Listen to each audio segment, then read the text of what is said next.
Okay, for the second game of the episode up against Spurs in the Premier League, we're going to play the highlights of this one because I hate playing against 5-back teams in this game. It's the most jarring formation to play against in this FIFA because you just have no room in midfield to do anything. You can't get anyone in behind their defence. It's just impossible to play against. So we're going to play the highlights and hopefully things go well. So let's get into this one and hopefully win this game. Can we get the ball to him? Yes, we can. Cut him warning now. Decent first touch. Can you find the finish at the end of it? Yes, you can. There we go. This is what you need to do kind of more when you played games. You need to get in the centre and find yourself space to shoot, but he doesn't do that for whatever reason.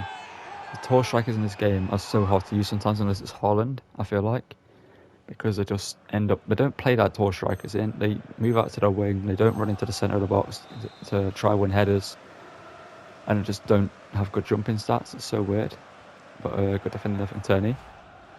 And our Spurs on the counter attack again here in the 34th minute here, trying to get us back into this one. A win here just put us back behind Man City United at the top of the table after that draw against Leicester. We ended up going a few points more behind them. And Hurricane now. Good defending there from Joe Gomez. I thought we might give away a penalty there, but Trippier comes over. Good defending again there from Kieran Trippier. A player that we are looking to replace pretty soon due to him being 33 now and going down in his overall and his pace. Just let us down. In fact, he doesn't really have any pace. Could have more expected him to be able to run in behind there after that pass, but unfortunately not. So much man now. Eric Dyer. Well, couldn't keep it. Why is it with low-rated defenders being the hardest to beat in this game? You know what I mean? Like, I can't play against, you know, the high-rated defenders like Ruben Diaz, you know, the IMET reports.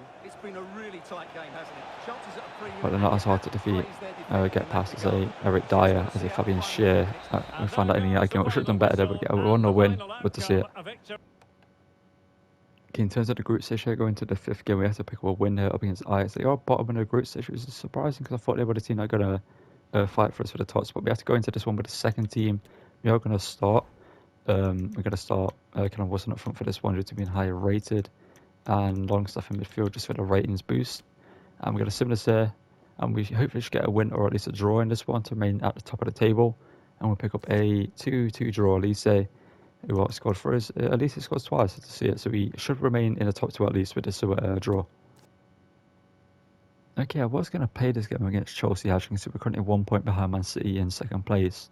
But as you can see, Chelsea are down in 16th place in the league, which is interesting. Let's see what their team has got. Modric, Lukaku, Madueke, Havertz, Loftus-Cheek, Kukureya, Fofana, Ampadu, Koulibaly, Reece James and Novakovic. That team should not be that low down. I'm just going to make a 4-3-3 formation. I'm going to test this out later in the episode. We're going to sim this one here up against Chelsea. Let's see how it performs. Just see if a change in formation is going to unlock this team again. Get a 3-0 victory. Mason Mount scores against his former team. Conor Warney gets another goal, and Bruno Guimaraes also scores. So to see it. Okay, now up against 12th place Nottingham Forest. We're going to sim this one with the second team, and I feel like they always buy Yusuf Poulsen in the Chrome. I'm not sure why, but I feel like I always see Yusuf Poulsen playing for Nottingham Forest. But we're going to sim it. We get a 2-2 draw, and Enrique grasses a point late on, and Almiron also scores with us. That's not great because we need to keep clawing back ground on United and City, and United are going to get further and further away with each draw we get. Okay, up against Norwich, we're going to sim this one with the second team. Should we get a victory up against Norwich? We're down in 16th place in the league currently. We get a 4-1 victory. Enrique, Almiron hat-trick, good to see that for him. Okay, for the final group stage game here up against Celtic, we need to win this game to have a chance of finishing top. But if Galatasaray win their game, they do finish top, and we need them to draw their game if we want to finish top of the group. Obviously, it doesn't really matter to us. We get a 1-1 draw. Conor Warney scores for us, but we're guaranteed to go for in 2nd place. You know what? We'll take on the challenge. Who actually scored for them? Archer in the 1st minute. Okay, up against 9th place Wolves. We're going to test out this new formation of 4-3-3 that we've never played with this team. We did play the 4-3-3 that they use that they use in real life. It didn't really work out for us, so we switched to the 4-1-1. But I think they've got a pretty good team. They've got Marcus Thuram, Andrea Silva up front, I believe it is as well. Defence isn't the greatest, so I feel like we should be able to get a few goals past them. But against a 4-4-2, which is something we could also use. We've got a 4-2-4 here, which is something we could utilise as well at some point. We're going to go into this one with a 4-3-3, and hopefully this unlocks this team yet again, and hopefully we can get more from Conor Warney in this team. I feel like it would just be the same anywhere. Mason Mount. Bruno Guimaraes lines it up here, hits one, and this time he finds the back of the net. Bentley denied in the first time round, but this time round, Bruno Guimaraes rifles one into the top corner from range, as he has done ever since we started this comeback. Bruno Guimaraes long range shooting, as we know, is incredible.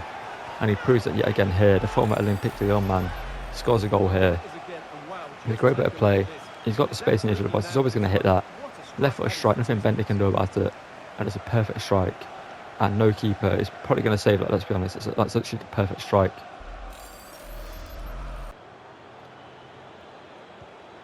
It's a good cross, but again, as you can see, why is Colomboani all the way out here? Colomboani hit that, why not? It's good slip by Bentley, but why is Colomboani, my striker, not in the box for a cross?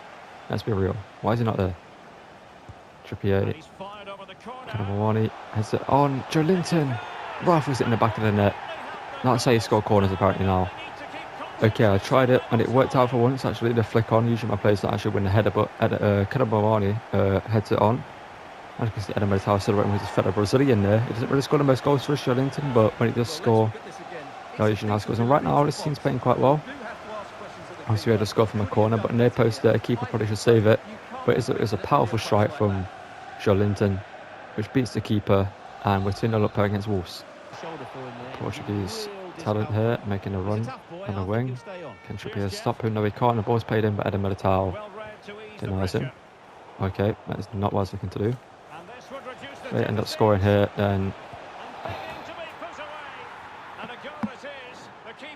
what I wanted to do, I pressed X to play the pass, and then it played a pass that I didn't expect it to do, and then, well, we know what happened. They ended up scoring here.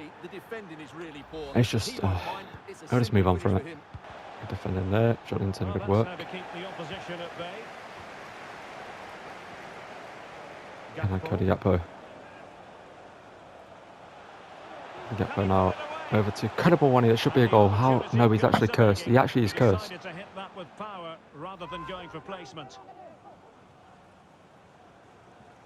Now, how has he missed? But we'll allow it. It's working. Oh, play it down the inside, man. So 2 minutes of stoppage time here. Have you not won the ball there? Now with Thuram. Marcus Thuram now. Oh no. They end up getting. How are they leveling in this game? How are they? Oh my god. They've had 2 shots, 2 goals. Colomboani. Again, no, what am I meant to do with Colomboani from here? He's going to hit it there from range. Colomboani, that's what I'm meant to do. There we go, Colomboani. You can score from there, but you can't score from 2 feet out with a header. Doesn't make any sense. But it is what it is. He scored the goal that we need anyway. And it's great to see Colomboani score a goal. Obviously, things haven't really gone well for our strikers this season, other than Enrique, to be honest. He's the only striker that's had good form. But Colomboani scores there. Addison Isak will make an appearance in this game to see if he can do anything off the bench. Because obviously he's a player that's been dropped for Colomboani since we brought him in. And he was a top scorer last season with 26 goals in the Premier League, and he won the top scorer award. But this season, he's scored 2 goals in all games. Got this corner here for Wolves. They're going to cross it in. Looking for Thuram, who...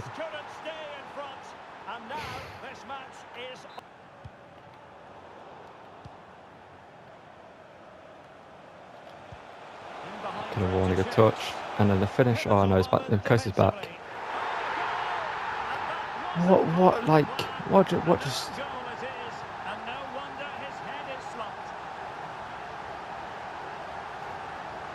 What just happened?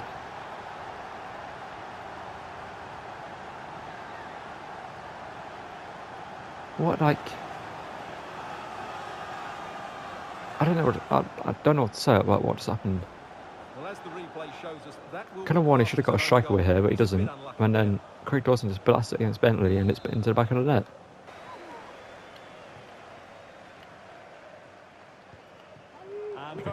Eden Militao actually saw it. Good defending there. What of it to Karen Turney. We just have no, we just have no options in midfield. I don't know where it is with this team.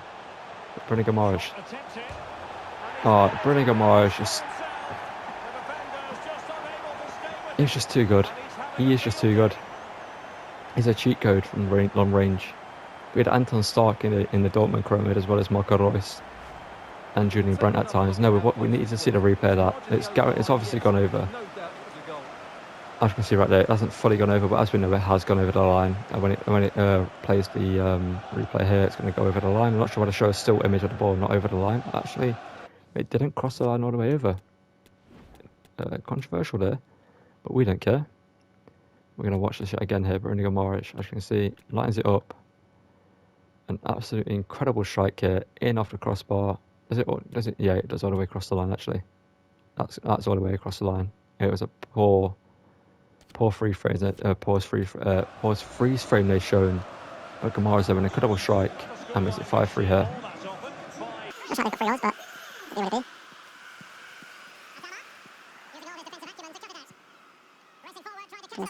Defender. Mason Mount now hits it. Mason Mount. It's 6-3. We're running rampant here in Newcastle. The 6-3 result here is probably going to be because of the new formation change. I'm not sure if it's made much of a difference, but in a way it kind of has. I'm not sure what the difference is, but it's definitely been a change in how it plays. I feel like it might just be a placebo effect at times though. But Mason Mount, an incredible strike here. Good show of strength though to hold off Jonas Hector for as long as he did. And it's a great strike. No keeper saving that one with 6-3 up here. We definitely need a faster fullback, and I've got a couple of options I'm going to show you at the end of the episode. So I'd tell you that now, so you guys know what's coming in the episode at the end. And Joe Willock now plays it forward to Anis Maximan. Maximan now. Oh, ref, you can't play the whistle there. We don't get it, it's 6-3, putting them out of their misery, but we were going to get another goal there. It's a great win and a great result. And a great performance as well. Okay, we're going to sim this game out of Villa Park up against 13th place Aston Villa here with a second team. We should get a good result here up against them. We are only a few points behind Man City at the top of the table, and Anthony Gordon and Enrique score here to put us closer back to the top of the table. Okay, up against bottom of the table Brentford here, we're going to sim this one with a rotated first, and we're going to see Willock, Isak and Anis Maximan come into the team for this one, and we can pick up a 2-1 win with Jeremy Doku and Bruno Guimaraes scoring the goals, and Alexander Isak got sent off. He's not having a great season whatsoever. He's not scored many goals. He's got sent off here. He's having a season that he's going to want to forget for the rest of his life.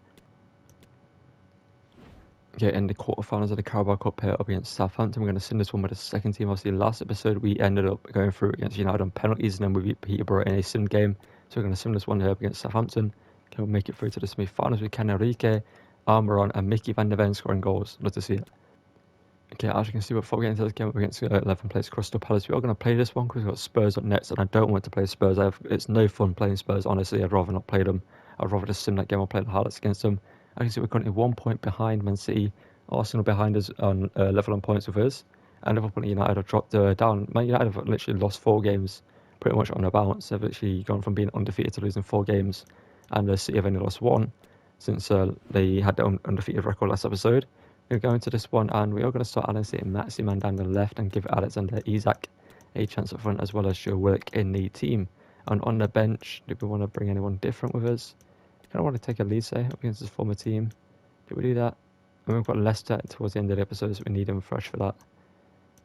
Did we take him instead of Mason Mount? Yeah, we're going to take him instead of Mason Mount.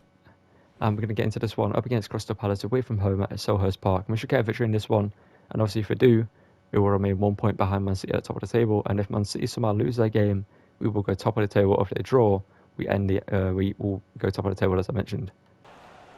I can't go forward, should be. That's an issue because it doesn't have the pace to get back. Alex Scott has all the details.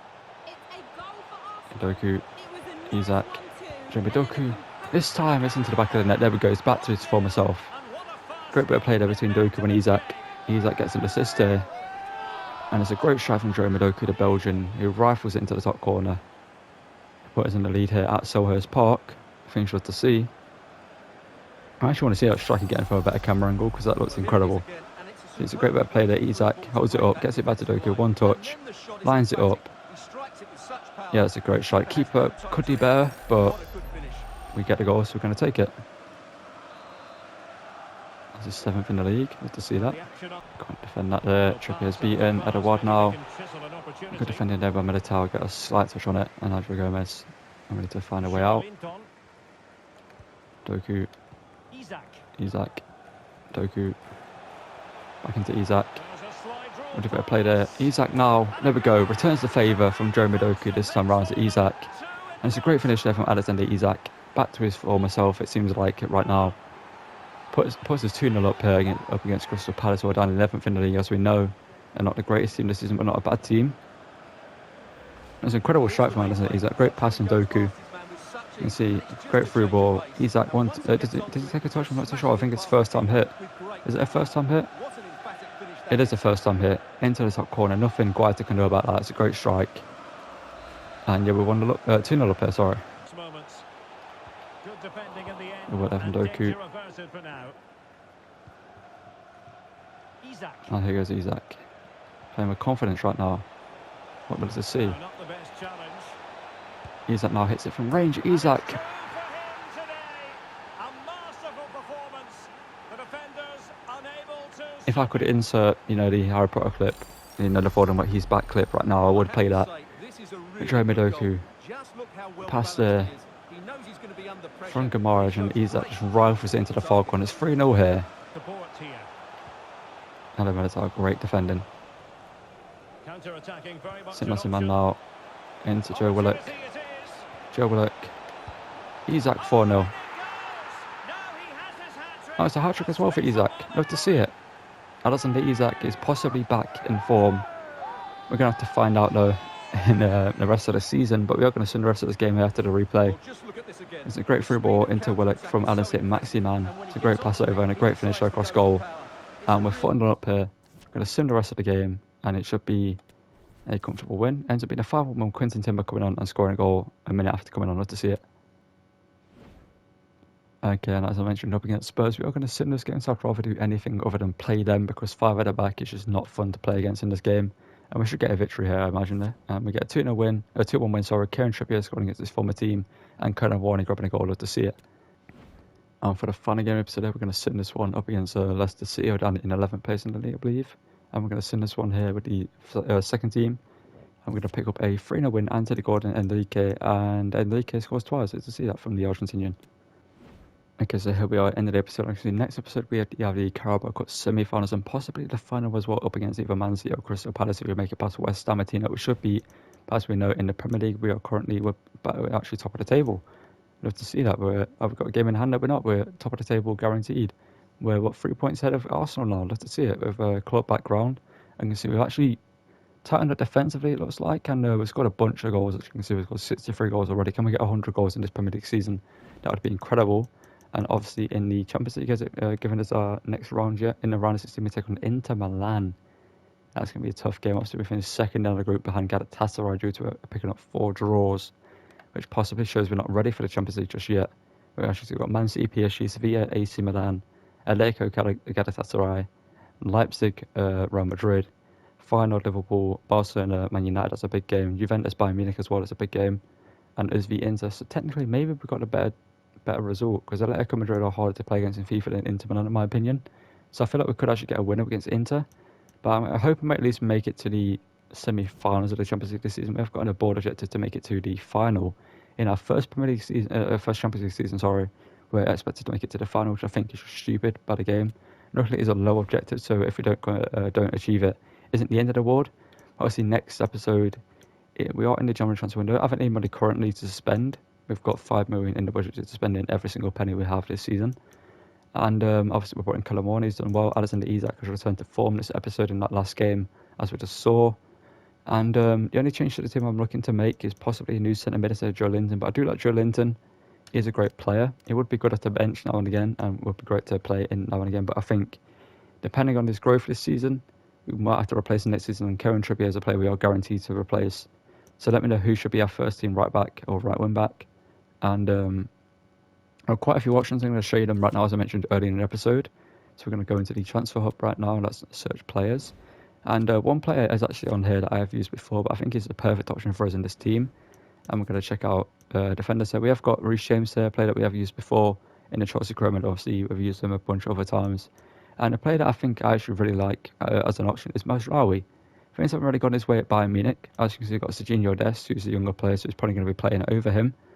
And Mazraoui, I think, is a great player. Champions League quality, obviously he's done well at Ajax. He's a pretty good player. Obviously, getting bought by Bayern Munich shows how good of a defender he is in real life. And he's got pretty good stats, obviously decent going forward. He's good defensively as well. Being 6 foot, he's got a decent bit of physicality about him. I'd like to work on his defensive work rate, but that will obviously work out for us. And it would be, I think, the perfect right back for us to replace Kieran Trippier.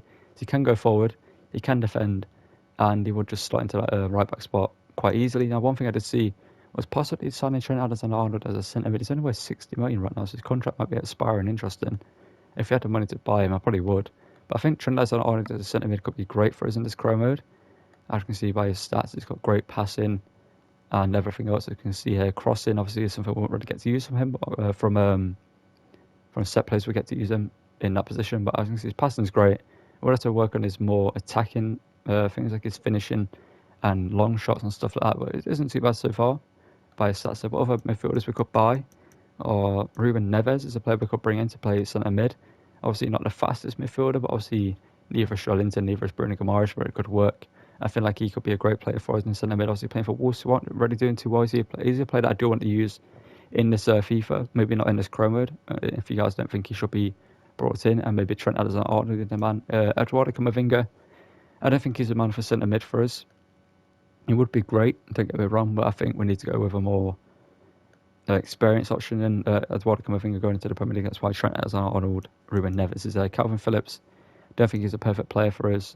James Maddison could be a shout, not the most physical midfielder, so he might get bossed around in midfield too much. And other options we have is Pablo Gavi again.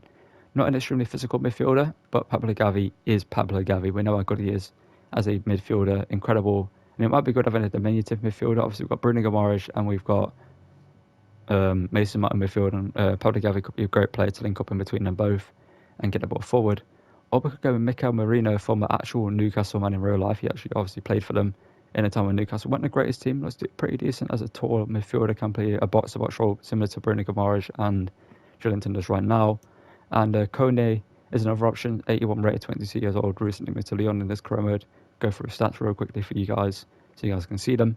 He's a pretty decent option, 81 rated. Obviously, he's kind of a development player. And Catherine Thuram is also another player who I know this guy is incredible in this game. Same with Kone, I know he's great in this game as well. But I've used Kone and a couple of rebuilds so far.